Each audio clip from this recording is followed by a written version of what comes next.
ठीक है, तो स्टार्ट कर दीजिए। कल हमने यहाँ पर एंड किया था, हमने V1 V2 के फॉर्मूलाज फॉर्मुलेट कर लिए थे। V1 is what? Final speed of body m1, V2 is what?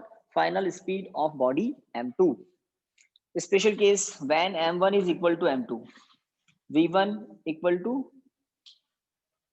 तो पहले देख लेते हैं, ज्यादा जल्दीबाजी नहीं। देखिए, twice of m1 u2 plus 0 upon twice of m1। देखिए, मैंने जहां जहां m2 था ना,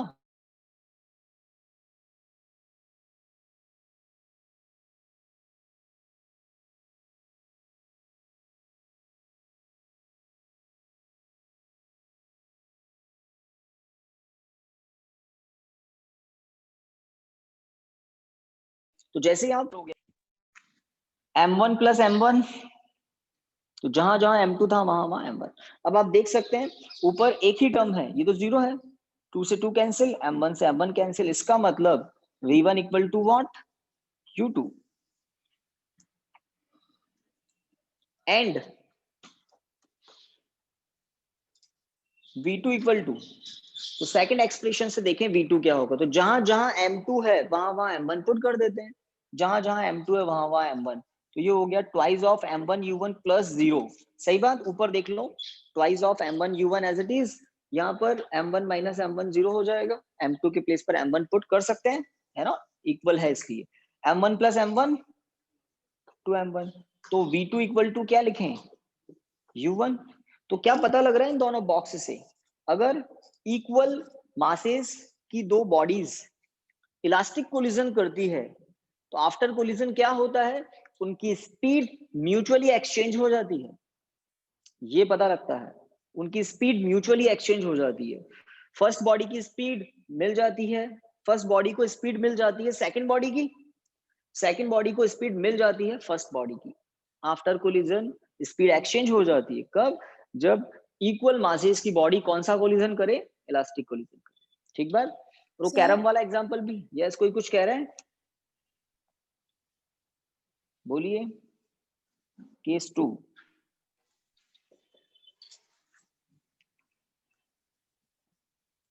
तो ये केस 2 जो है ना, ये स्पेशल का भी स्पेशल केस है।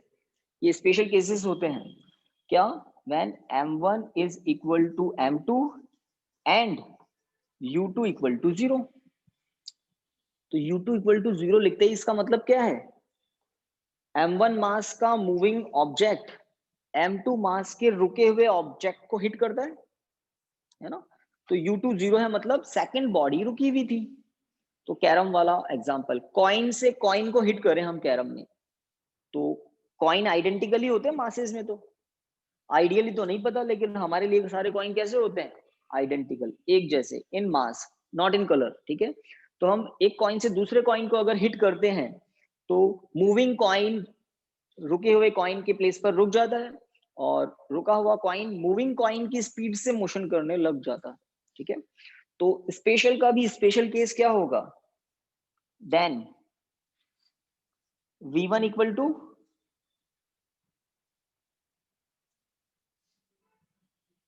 चलिए आप बोलेंगे तभी लिखेंगे, v1 इक्वल टू, देखो एक तो ये वाली बात, दूसरी बात, इन दोनों इंफॉर्मेशन को यहां अप्लाई कर दें। 0, मूविंग कॉइन रुक जाता है ना, तो जिस कॉइन से आपने हिट किया उसकी फाइनल वेलोसिटी v1 0 हो जाएगी। And v2 equal to, v2 equal to u1। भाई वेलोसिटीज तो एक्सचेंज होनी थी, मासेस इक्वल है, बट u2 0 है, तो बस वो u2 0 हो गया ना यहाँ पर, u2 0। ठीक है, तो स्पेशल का भी स्पेशल केस। कैरम में ऐसा कभी कभी आप देखते हैं, जब कभी कोई बहुत आइडियल के नियर कंडीशन हो जाती है ना, तब आइडियल तो उसको नहीं कहेंगे, क्योंकि आप जब हिट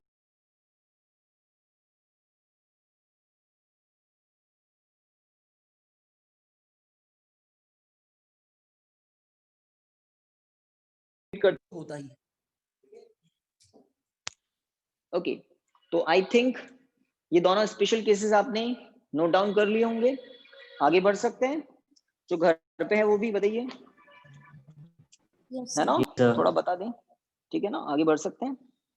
ओके, इनको अभी स्क्रीनशॉट ले लेते हैं, क्या है अटेंडेंस, ये आप मुझे सेंड कर देना। ओके,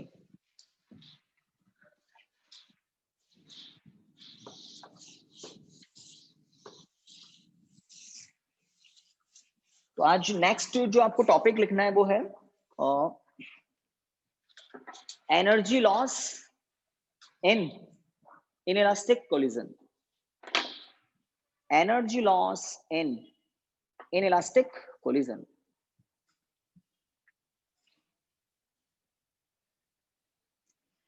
तो अगर आपसे मैं सडनली किसी से पूछ लूं डिफाइन inelastic collision, तो अपना दिमाग कहाँ दौड़ेगा आपका? डिफाइन inelastic collision, क्या होती क्या है inelastic collision, डेफिनेशन क्या है स्टैंडर्ड? तो वही दो बातें, एक तो लीनियर मोमेंटम और एक काइनेटिक एनर्जी। तो लीनियर मोमेंटम तो कहते हैं कंजर्व ही रहता है, ठीक है, क्योंकि कोलिजन में कोई एक्सटर्नल फोर्स तो होता नहीं है, तो लीनियर मोमेंटम चेंज होता नहीं है। But what about kinetic energy? Kinetic energy अगर लॉस हो जाए तो कौन सा कोलिजन? इनइलास्टिक कोलिजन, ठीक है। तो इनइलास्टिक कोलिजन में एनर्जी लॉस होता है क्या, देखते हैं, है ना। तो इनइलास्टिक कोलिजन का पहले पिक्चर दिखा देता हूं मैं कैसी होती है, फिर हम एनर्जी लॉस की बात करेंगे। Late this is a body of mass m2 which is initially at rest, ठीक है। और यहां पर एक दूसरी बॉडी है of mass m2 which moving with initial speed u1, और m1 मास की बॉडी m2 मास की बॉडी को हिट करती है। और कौन सा कोलिजन होता है? इनइलास्टिक कोलिजन होता है। आपको आवाज भी आती है, दोनों बॉडीज जब हिट करती है तो सरफेस जहां पर हिट करती है वहां टेम्परेचर भी थोड़ा इंक्रीज हो जाता है। कुल मिलाकर इनइलास्टिक कोलिजन है, ठीक है। तो ऐसे इनइलास्टिक कोलिजन में देखा गया है, कोलिजन के बाद दोनों बॉडीज साथ साथ चलती है, टुगेदर, बिल्कुल साथ साथ, किसी एक कॉमन स्पीड से, ठीक है। जैसे अगर मैं यहाँ पर वैक्यूम में हो, अगर मान लो बीच में हम ऐसा जीरो ग्रेविटी वाला एरिया फिट कर दें, यहाँ पर एक वुडन बोर्ड हो, जैसे डस्टर ना, वुड ही है ये, ठीक है। बट कुछ, या इसको बहुत ही लाइट वेट किसी धागे से आपने, है ना, किसी थ्रेड से सस्पेंड किया हुआ है, और राइट साइड से आपने इस पे एक बुलेट फायर की, इसकी स्पीड क्या है? जीरो। जैसे ही बुलेट फायर करोगे, बहुत फाइन कोई, है ना, लाइक मेटेलिक स्फीयर है, उसको फायर करोगे तो वो उसके अंदर कुछ थोड़ा सा अंदर तक चला जाएगा।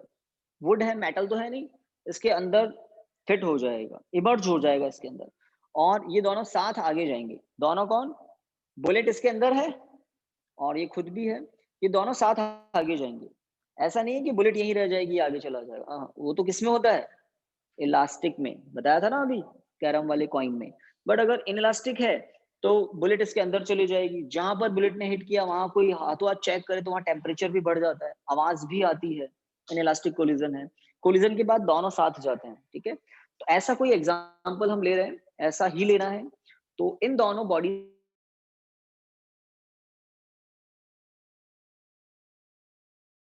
सर आप म्यूट हो गए सर। कोलिजन के बाद ये दोनों बॉडी साथ साथ मोशन कर रहे हैं, ठीक है।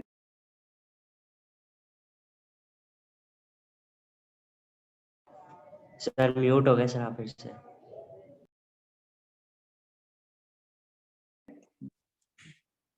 आपको डायग्राम, तो मे बी जो घर पर है उनको दिखाई दे रहा है, सुनाई दे रहा है। तो इन दोनों के बीच में इनइलास्टिक कोलिजन हो रहा है। इनइलास्टिक कोलिजन के बाद बॉडीज टुगेदर साथ साथ मोशन करती है with a common speed v। Diagram हो जाए तो बता देना।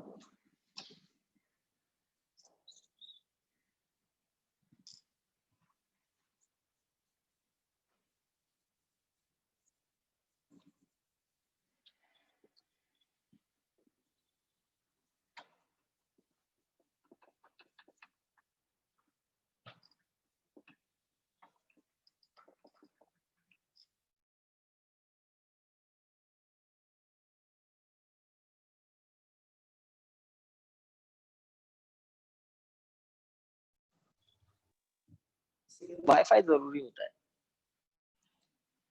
चलिए।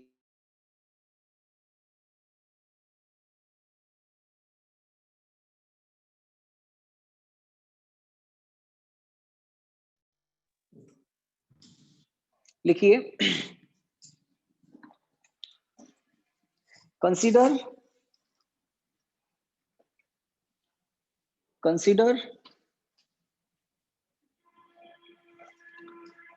a body of mass m1.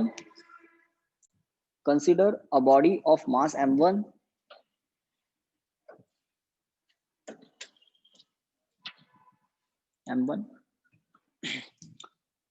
which moving with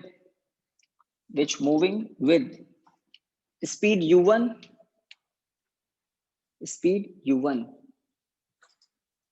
and collide with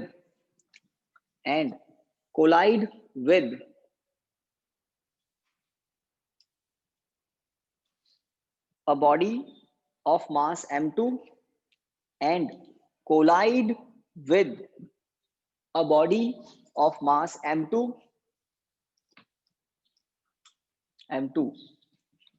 which is at rest, which is initially at rest,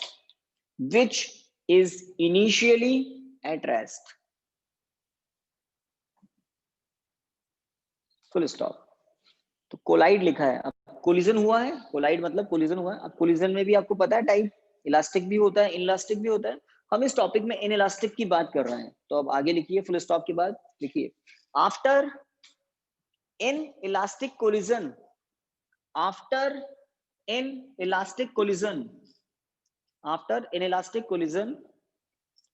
between the two bodies, after inelastic collision between the two bodies, the bodies moves together,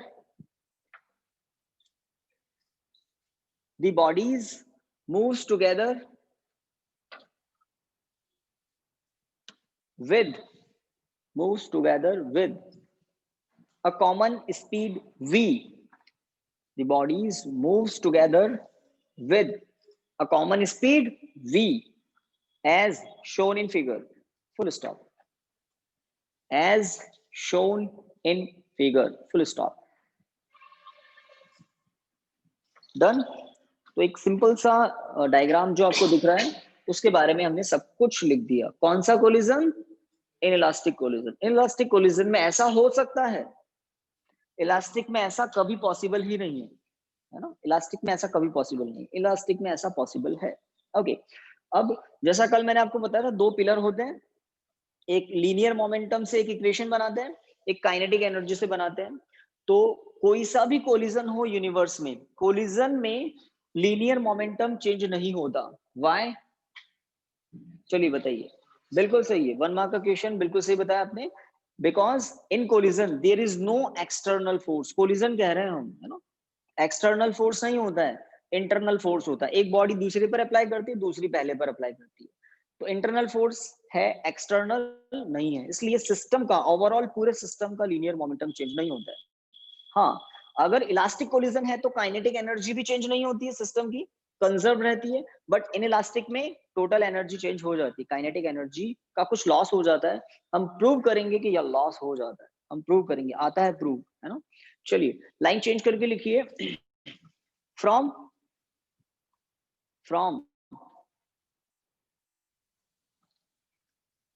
conservation of linear momentum, from conservation of linear momentum,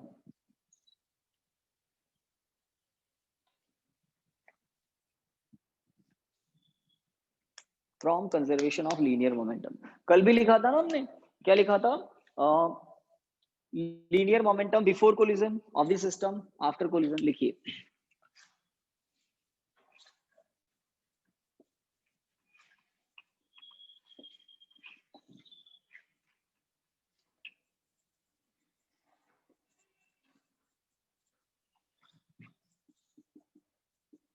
कल भी ऐसा कैसा हमने जो किया था, linear momentum of the system before collision, और बिल्कुल ऐसा कैसा पूरा लिखना है, बट बिफोर के प्लेस पर after collision.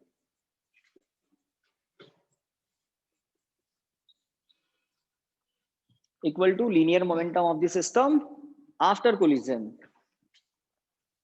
Linear momentum of the system after collision. ठीक है, तो क्या लिखेंगे आपको पता है? डायग्राम को देखकर बता दो भाई। एलएचएस में क्या लिखूं, जो घर पर बैठे हैं वो भी बता सकते हैं। Linear momentum of the system before collision क्या लिखा जाए एलएचएस में? डायग्राम को देखकर, डायग्राम को देखकर बोलिए। m1 u1 m1 u1 बस, u2 तो 0 है, ओके, इक्वल टू एलएचएस हो गया है। अब आरएचएस में क्या लिखा जाए?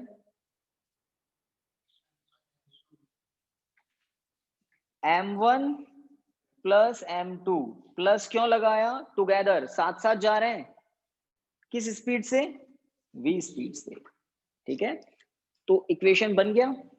इस इक्वेशन से मैं ऐसा कर सकता हूं, कैसा कर सकता हूं, ये जो कॉमन स्पीड है ना वो मुझे मिल गई m1 u1 upon m1 plus m2, equation number 1। तो कॉमन स्पीड का एक फॉर्मूला हमारे सामने है। ठीक है, तो इन इलास्टिक कोलिजन में भी जो आपके सिलेबस के अकॉर्डिंग है हम चल रहे हैं। इन इलास्टिक कोलिजन में भी एक स्पेशल केस है कि एक मूविंग ऑब्जेक्ट एक रुके हुए ऑब्जेक्ट को हिट कर रहा है, और कैसा कोलिजन कर रहा है? इन इलास्टिक कोलिजन कर रहा है। ठीक है, और दोनों साथ साथ चल रहे हैं, इसका मतलब इन इलास्टिक तो है ही, अदरवाइज इलास्टिक होता तो ये बाउंस मारता सेकंड वाली बॉडी और अलग डायरेक्शन में जाते। ओके, इक्वेशन 1 आ गया, कॉमन स्पीड आ गई। तो लीनियर मोमेंटम वाले कॉन्सेप्ट से इक्वेशन 1 आ गया। अब बिकॉज इनइलास्टिक कोलिजन की बात हो रही है, तो इनइलास्टिक कोलिजन में काइनेटिक एनर्जी का लॉस होता है। तो हम बात करेंगे initial kinetic energy, final kinetic energy. तो लिखिए इक्वेशन 1 के बाद kinetic energy of the system before collision, kinetic energy of the system before collision, kinetic energy of this system before collision. तो मैं इसको के आई सिंबल दे रहा हूं, कोलिजन से पहले सिस्टम की काइनेटिक एनर्जी को मैं के आई सिंबल दे चुका हूं। तो के आई इक्वल टू क्या होगा? I think half m1 u1 square होगा, होगा, बिल्कुल होगा। इक्वेशन 2। अब इक्वेशन 3 आपको लिखना है क्या? Kinetic energy of the system after collision. तो स्टार्ट कर दो लिखना, kinetic energy of the system after collision. Symbol मैंने दे दिया के एफ, बिकॉज इस सिस्टम की फाइनल काइनेटिक एनर्जी होगी। तो के एफ, कोलिजन के बाद काइनेटिक एनर्जी के एफ क्या होगी? फॉर्मूला बताइए क्या होगी? Half m1 plus m2 v square. Half m1 plus m2। भाई घर से जो भी बोल रहे हैं बिल्कुल ठीक है। कौन सा स्क्वायर? जो कॉमन स्पीड है ना, दोनों बॉडीज उसी से जा रही है। Equation number 3। अब ये के आई के एफ इक्वल नहीं होंगे। इक्वल होते अगर इलास्टिक कोलिजन होता तो, बट कौन सा कोलिजन है? इनइलास्टिक। इनइलास्टिक कोलिजन में kinetic energy final initial same नहीं होती है और लॉस होता है, लॉस होता है। अगर मैं एक सिंबल दिखाऊं यहाँ पर डेल्टा के, इस डेल्टा के को मैं कह दूं this is loss of kinetic energy. Delta K is what? Loss of kinetic energy. तो डेल्टा के इक्वल टू क्या होगा? एक बोल रहे हैं के एफ माइनस के आई, और ये क्या हुआ? External force, internal external force होता ही नहीं है, डब्ल्यू कुछ नहीं, माइनस के एफ, के आई माइनस के एफ भी बोल रहे हैं एक जने, इसको भी मेंशन करो। सोचो के आई माइनस के एफ लिखूं या के एफ माइनस के आई लिखूं? दिस इज के आई माइनस के F, loss in kinetic energy. अब बताइए, हाँ वापस बोले जो घर से बोल रहे हैं। सर के आई माइनस के एफ। यहाँ पर भी ऐसा ही कुछ ज्यादा बोल रहे हैं, के आई माइनस के एफ। चेंज कर रहे हो ना अब तो, के आई माइनस के एफ, बिकॉज डेल्टा के को मैंने शुरू में ही क्या कह दिया? Loss in kinetic energy. अब लॉस कैसे करते हैं? पहले कुछ था बाद में कुछ बचा, लॉस कैसे निकालते हैं? के आई माइनस के एफ, है ना, के आई माइनस के एफ। तो चेंज इन काइनेटिक एनर्जी कभी निकालनी हो तो करते हैं के F minus K I. Change in kinetic energy. But अगर लॉस इन काइनेटिक एनर्जी निकालना है तो थोड़ा सा ठंडे दिमाग से सोच लेना, के आई माइनस के एफ करना पड़ेगा। इक्वेशन 3 के बाद लिखिए, if delta K be the loss in kinetic energy, if delta K be the loss in kinetic energy, be the loss in kinetic energy, then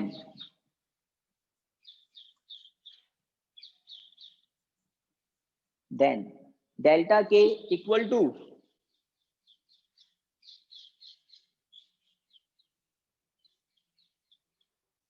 ठीक है, तो कुछ भी ऐसे ही नहीं लिखते, बात को हमने डिस्कस किया, समझा।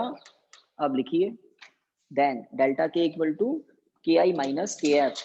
इक्वेशन 1 2 को यूज भी ले लो भाई, बाय यूजिंग इक्वेशन 1 एंड 2 के आई के प्लेस पर half m1 u1 square minus half m1 plus m2 into v square. ठीक बात, बिल्कुल ठीक है, बिल्कुल ठीक है। इक्वेशन 1 को 2 को यूज लिया है, गलत बात, 2 और 3 को यूज लिया है ना, 2 से के आई की वैल्यू, 3 से के एफ की वैल्यू। ठीक है, अब 1 को यूज लेना चाहता हूं मैं, मतलब इक्वेशन 1 से ये v जो है ना कॉमन स्पीड, इसकी भी वैल्यू पुट करना चाहता हूं। ठीक है, तो यहां तक आपने लिख लिया हो तो लिखिए, by using equation 1 delta K equal to half बाहर कर दिया मैंने m1 u1 square minus m1 plus m2 bracket. अब जो v है वो क्या है, तो वो है m1 u1 upon m1 plus m2 whole square. देखिए भाई, तो इक्वेशन 1 से मैंने v की वैल्यू पुट कर दी है, हाफ कॉमन आ रहा था, हाफ ही आ रहा था बस, 1/2 1/2 1/2 को मैंने बाहर रखा हुआ है। चलिए अब इसको थोड़ा सा सिंप्लीफाई करते हैं, थोड़ा सिंप्लीफाई करते हैं, तो पहले देख लो कैसे सिंप्लीफाई करते हैं, और हमारा एम क्या है वो भी मैं बता देता हूं आपको। हमें लॉस इन काइनेटिक एनर्जी जो डेल्टा के है उसका फॉर्मूला फॉर्मुलेट करना है, और उस एक्सप्रेशन से एक बात और क्लियर कर लेंगे हम,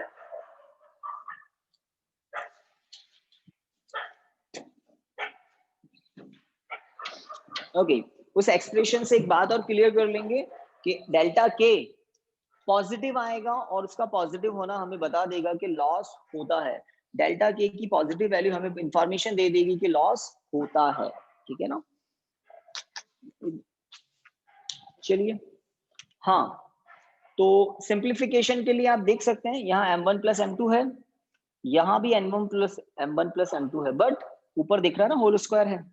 तो देखिए थोड़ा सिंप्लीफिकेशन तो हम पहले ही कर देते हैं, m1 u1 square minus m1 square u1 square upon m1 plus m2।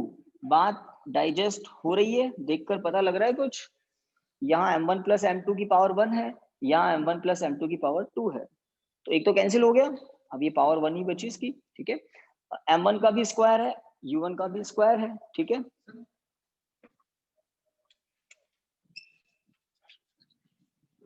Class ठीक है, एलसीएम ले तो आप इतना लिख सकते हैं। अब एलसीएम लेना है, कीजिए।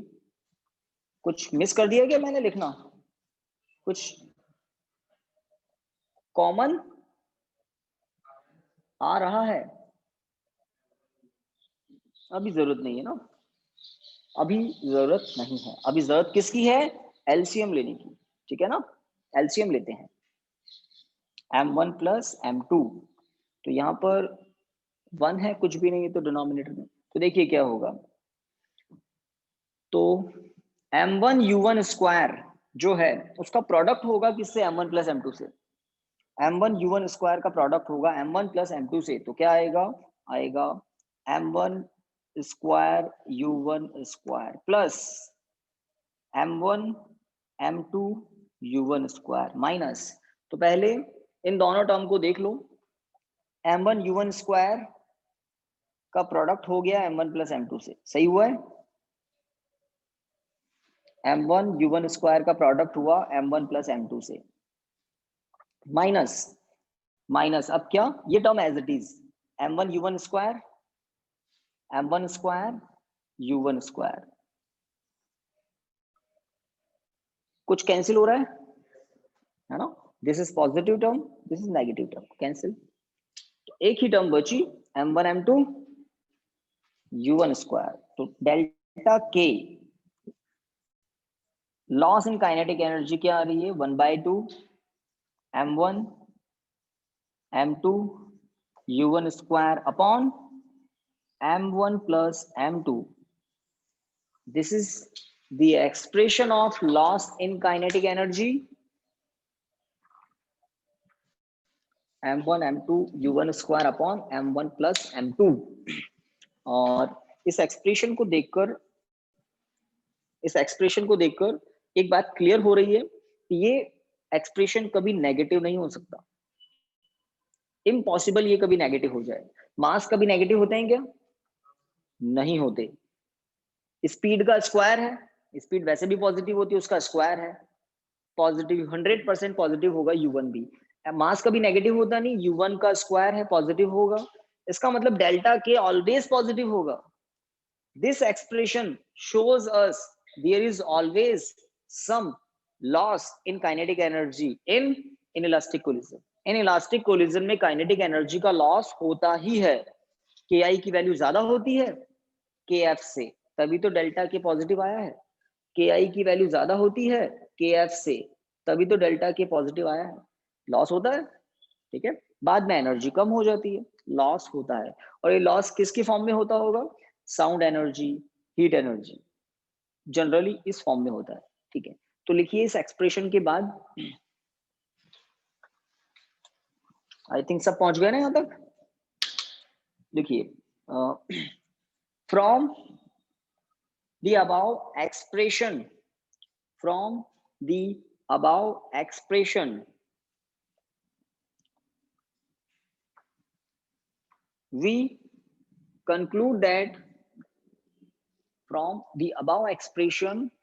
conclude that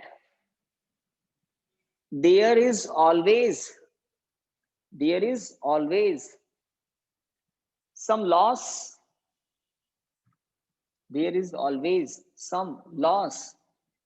of kinetic energy. There is always some loss of kinetic energy in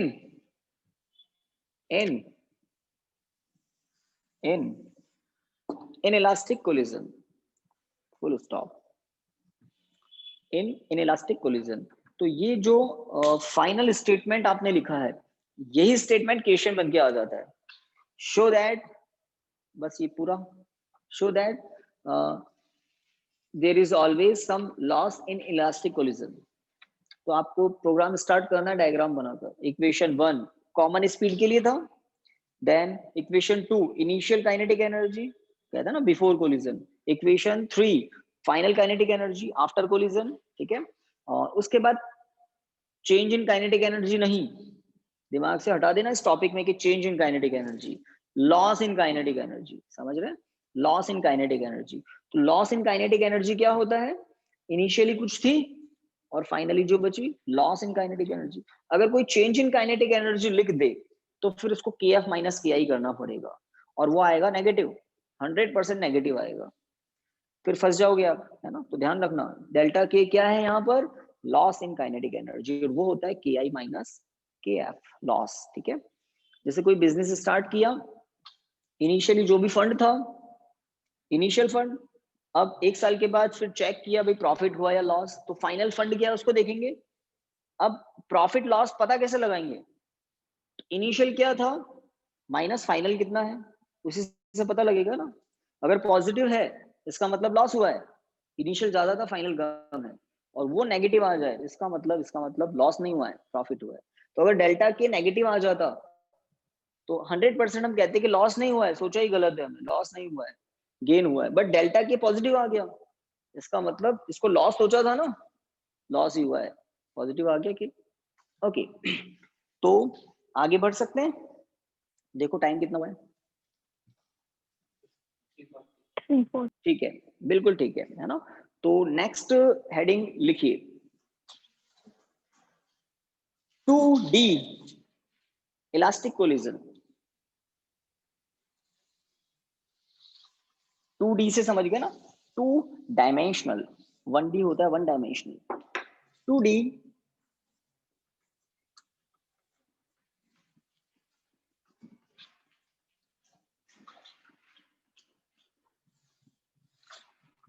2D elastic collision. तो 2 डायमेंशनल इलास्टिक कोलिजन है। आप लोग जो भी कैरम खेलते हैं कभी कभी 2 डायमेंशनल कोलिजन भी करते होंगे। बहुत से जो होते हैं ना बिल्कुल जो स्टार्ट ही करते हैं वो बिल्कुल निशाना लगाते हैं सीधा सीधा 1D वाला, थोड़ा प्रैक्टिकली समझ लें। जैसे यहाँ पर कोई कॉइन लेना है, यहाँ से स्टार्टर से निशाना लगाया तो वो सीधा सीधा निशाना लगाते हैं, वो रिस्क लेते ही नहीं है। लेकिन कुछ थोड़े से एक्सीलेंट हो जाते हैं ना, यहाँ से लगाते हैं इस जगह और सीधा अंदर, है ना, वो इधर निशाना लगाते हैं इधर चली जाती है। स्लाइड होता है ना, बिलियर्ड्स में भी होता है ऐसा। तो कैरम में, बिलियर्ड में 1D कोलिजन भी होती है लाइन पर, एक 2D भी होती है, उसको बोल सकते हैं इंक्लाइंड कोलिजन। थोड़ा सा कोने पर किसी एज पर अप्लाई करते हैं और दोनों के रास्ते अलग हो जाते हैं, लाइन को छोड़ देते हैं दोनों ही बॉडी, ठीक है। तो 2D कोलिजन में ऐसा ही एक डायग्राम हम बनाएंगे, ठीक है। जैसे एक बॉडी है ऑफ मास m2 रुकी हुई है, ठीक है। एक दूसरी बॉडी है, ये तो एक लाइन है, ठीक है। एक दूसरी बॉडी है ऑफ मास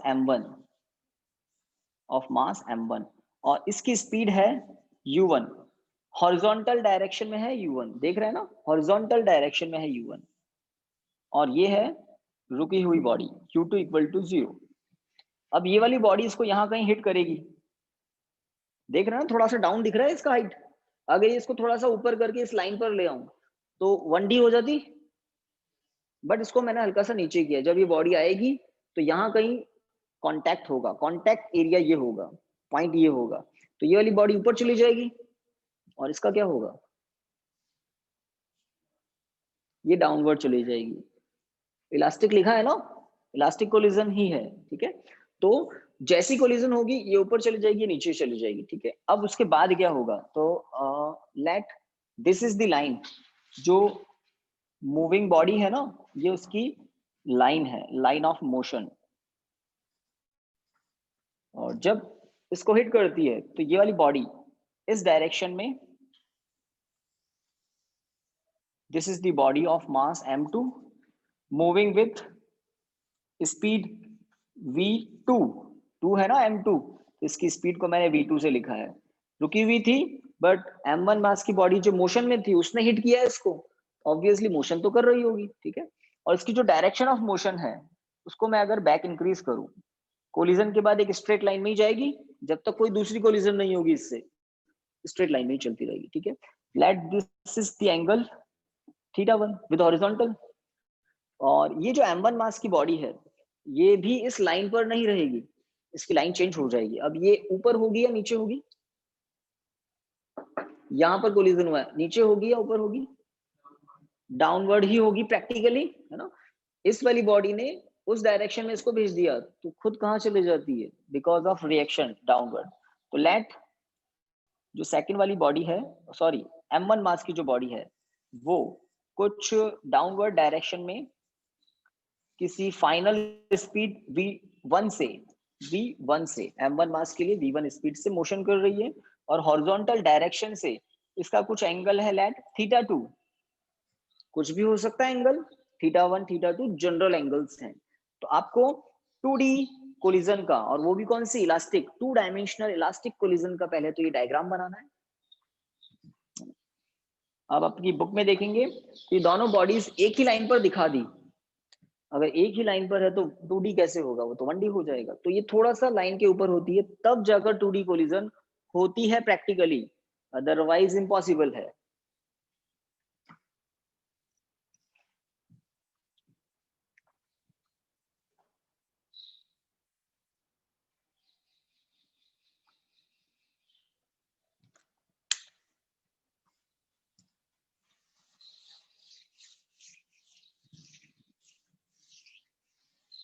आपने 1D कोलिजन का एनालिसिस किया था, V1 पता किया था हमने कल, लास्ट रिजल्ट V1 V2।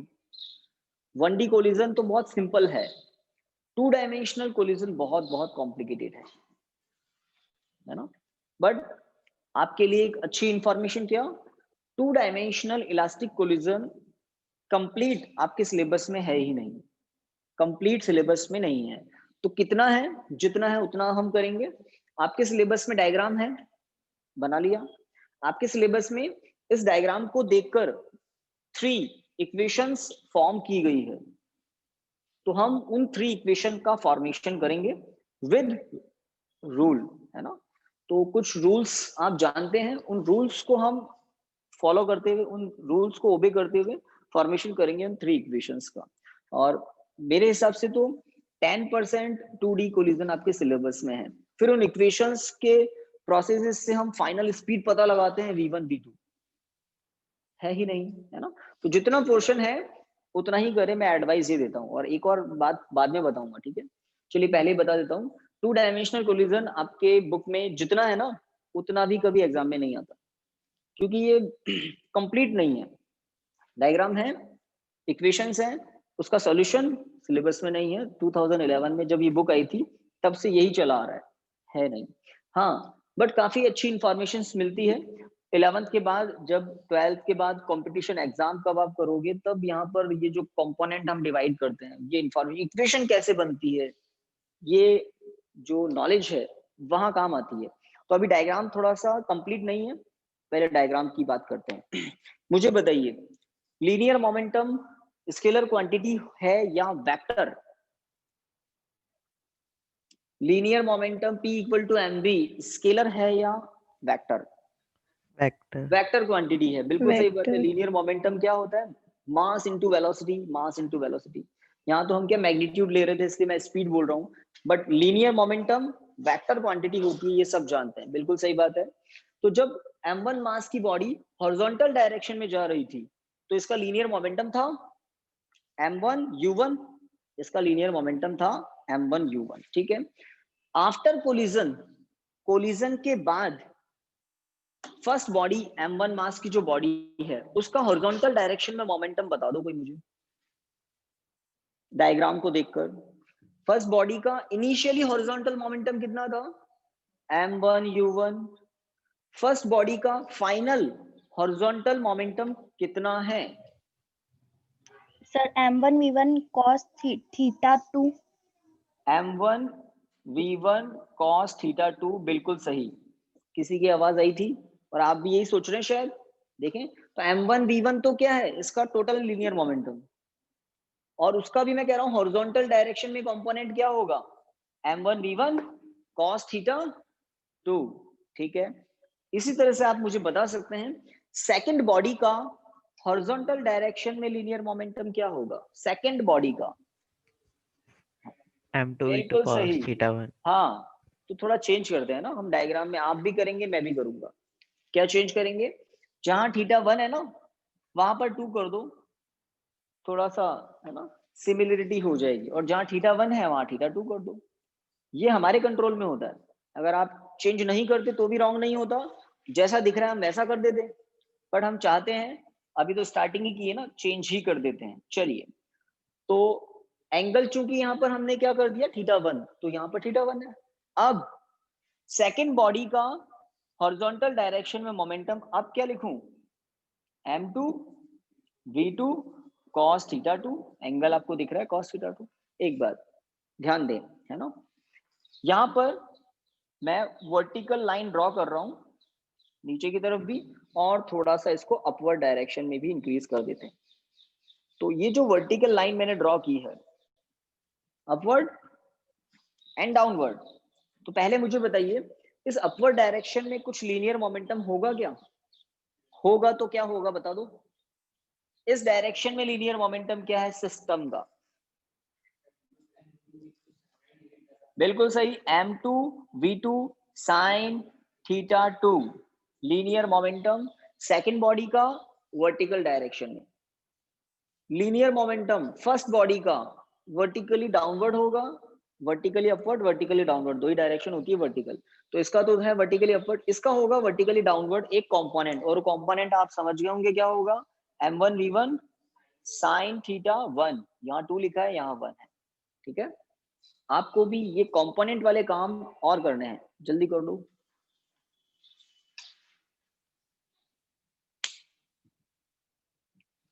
तो बात शुरू हमने की थी कि लीनियर मोमेंटम स्केलर होता है या वेक्टर, तो आपने कहा वेक्टर, तो वेक्टर है तो रिजॉल्व कर दिया, वर्टिकल और हॉरिजॉन्टल कंपोनेंट्स में रिजॉल्व कर दिया।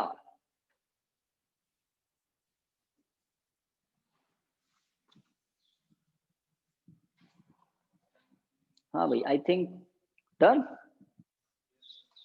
कोई जल्दीबाजी नहीं है ना। तो आगे की बात करते हैं।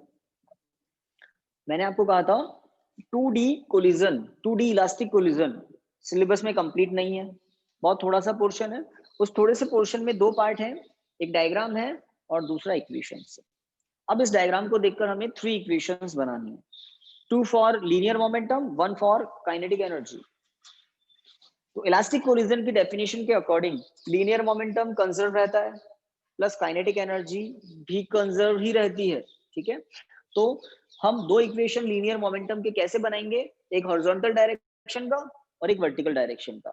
मुझे बताइए, सिस्टम जो है ना, सिस्टम मतलब m1 बॉडी m2 बॉडी मिलकर जो सिस्टम है, m1 बॉडी m2 बॉडी मिलकर जो सिस्टम है, इस सिस्टम का इनिशियल लीनियर मोमेंटम कितना था, मतलब the linear momentum of the system before collision is what, m1 u1। सही बात है, M1 U1 हॉरिजॉन्टली था ना ये, m1 u1 था। After collision, after collision horizontal direction में मोमेंटम कितना हो जाएगा, डायग्राम को देखकर m2 v2 cos theta 2 plus m1 v1 cos theta 1, है ना। दो मोमेंटम है यहाँ पर, 1 2, और दोनों क्या है, हॉरिजॉन्टल है, सेम डायरेक्शन में तो वेक्टर ऐड ही होते हैं, ठीक है। तो स्टार्ट करते हैं। डायग्राम के नीचे लिखिए, कोई लैंग्वेज नहीं लिखनी, कुछ भी नहीं लिखना है, डायग्राम बहुत ही नीट एंड क्लियर बनाना था, आई थिंक बना लिया होगा। कंपोनेंट्स को रिजॉल्व करना था, देखकर ही पता लग रहा है। ओके, लिखिए, from conservation of linear momentum in horizontal direction, from conservation of linear momentum in horizontal direction, in horizontal direction, m1 u1 equal to, from conservation of linear momentum in horizontal direction। तो LHS में आप लिखते हैं initial linear momentum m1 u1, भाई ये horizontal है क्योंकि u1 horizontal है, ठीक है। अब आफ्टर कोलिजन क्या होगा, तो देखिए m1 v1 cos theta 1 plus m2 v2 cos theta 2, ठीक है, इक्वेशन 1।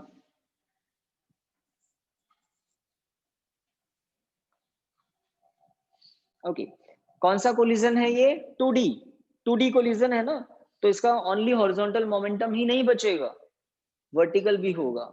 अब मुझे बताइए, before collision horizontal, sorry before collision vertical momentum कितना था, बिल्कुल सही, 0।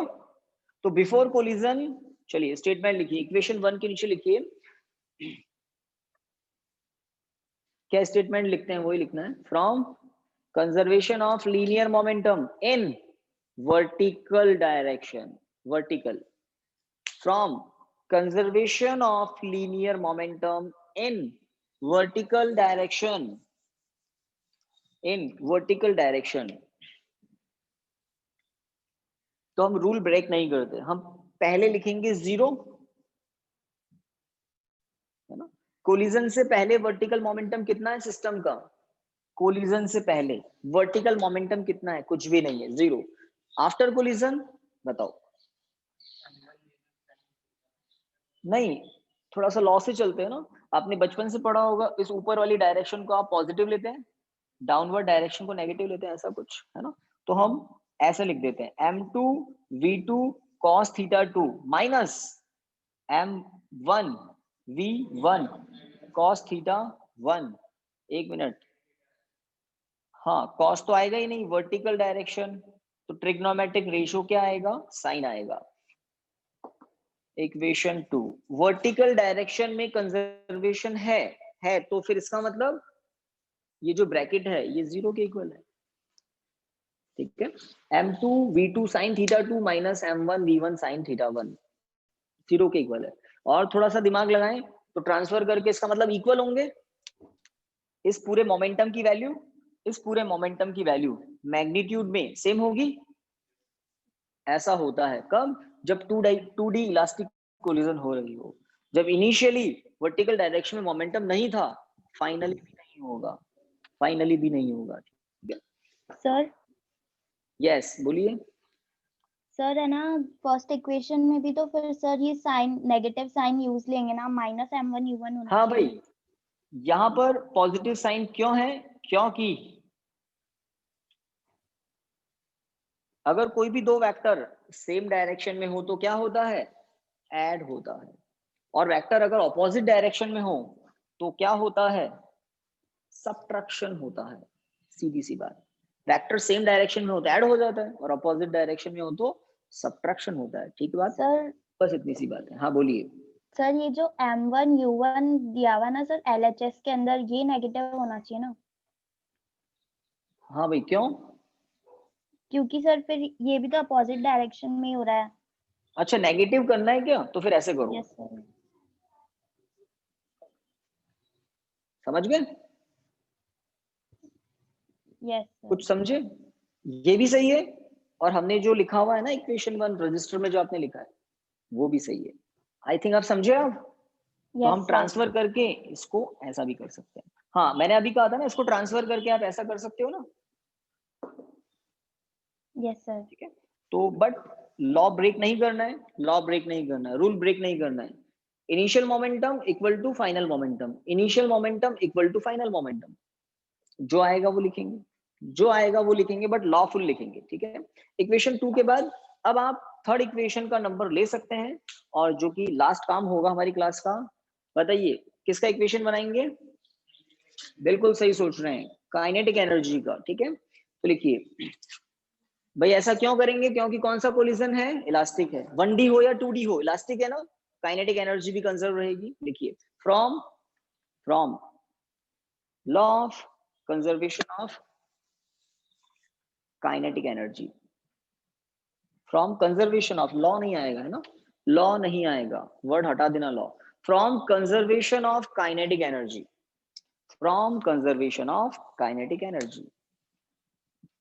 तो देखिए क्या लिखेंगे, कोई ज्यादा लैंग्वेज नहीं लिखनी है, जितनी लिखनी थी लिख दी। क्या लिखेंगे, तो ये जो है ये है पिक्चर बिफोर कोलिजन की। क्या है काइनेटिक एनर्जी, बस एक ही बॉडी मोशन कर रही है, half m1 u1 square equal to. अब पहले मुझे एक बात पूछनी थी, पूछी नहीं, अब पूछ लेता हूं, काइनेटिक एनर्जी स्केलर है या वेक्टर।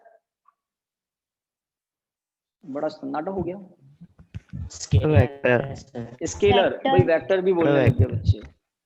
एनर्जी आजकल वेक्टर होने लग गई, फिजिक्स चेंज हो गई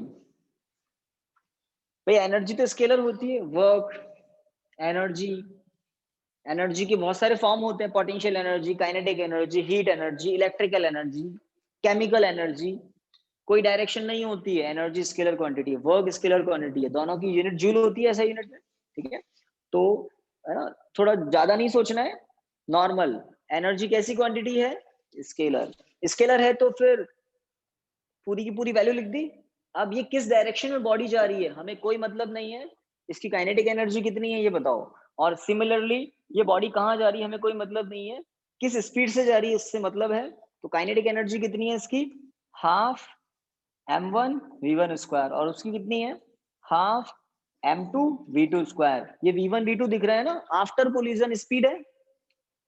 तो this is the expression from conservation of kinetic energy, from conservation of kinetic energy. तो एंगल का कोई रोल नहीं होता है काइनेटिक एनर्जी में, कहाँ होता है, जो वेक्टर है उसमें होता है। डायरेक्शन का रोल उसी में होता है जो वेक्टर है। तो लीनियर मोमेंटम के लिए दो इक्वेशन बनाए, एक हॉरिजॉन्टल डायरेक्शन में, एक वर्टिकल डायरेक्शन में। काइनेटिक एनर्जी का पूरा पूरा एक साथ जो भी है ये पूरा पूरा ही है ना, कोई कंपोनेंट नहीं होते काइनेटिक एनर्जी के।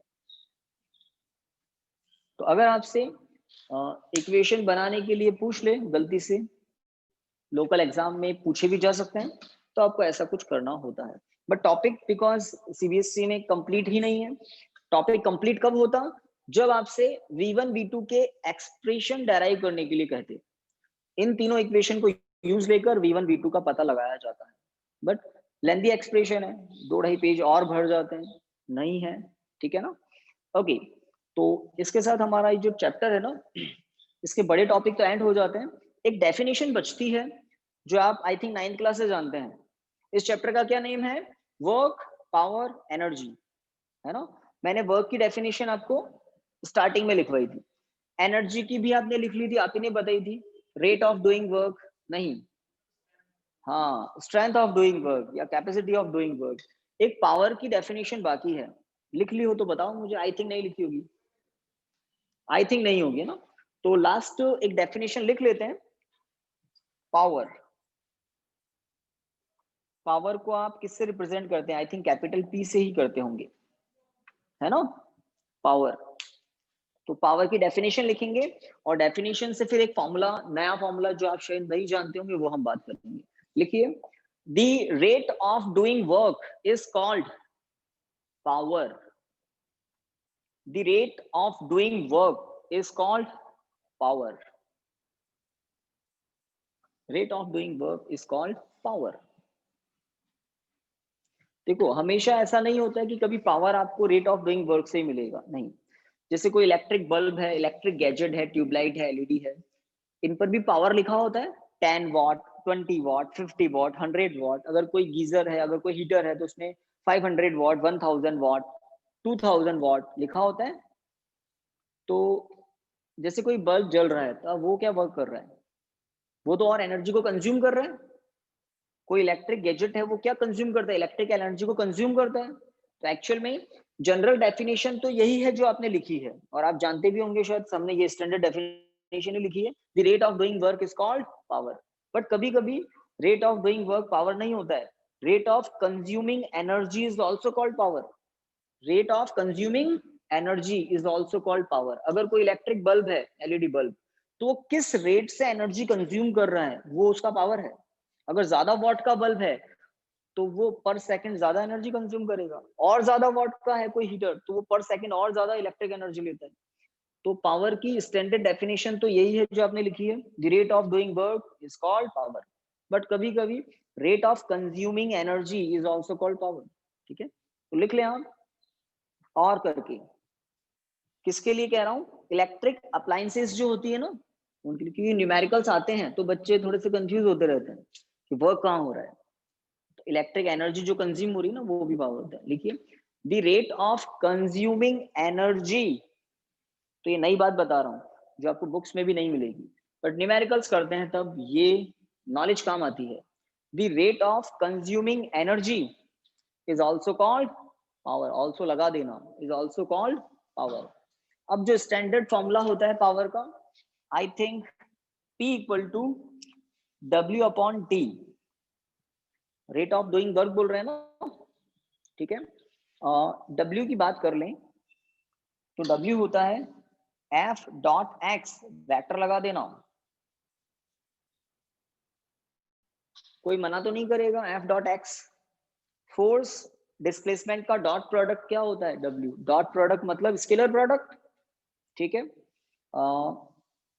ये X क्या है, डिस्प्लेसमेंट, ऑब्वियसली डिस्प्लेसमेंट, और टाइम से डिवाइड करते हैं तो पता है क्या मिलता है, वेलोसिटी। डिस्प्लेसमेंट अपॉन टाइम क्या होता है, वेलोसिटी। तो देखिए P इक्वल टू एक नया फॉर्मूला आपके सामने है, F vector dot V vector.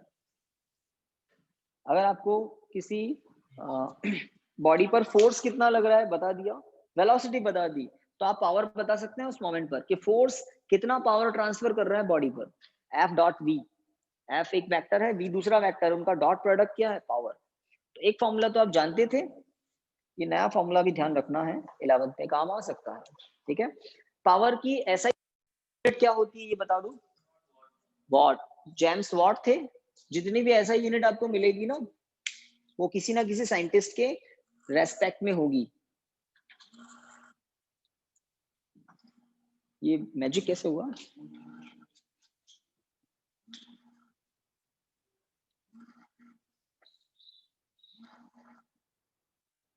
ये पावर का तो काम हो गया ना। देखो दिखाई दे रहा है क्या वीडियो? नहीं Yes, sir. वीडियो। अब ये कौन सा मोड चला गया? ठीक है, तो हमारा काम यहाँ पर होता है, तो लिख सकते हैं, आई थिंक पता होगा, WATT वॉट है ना, लिखिए।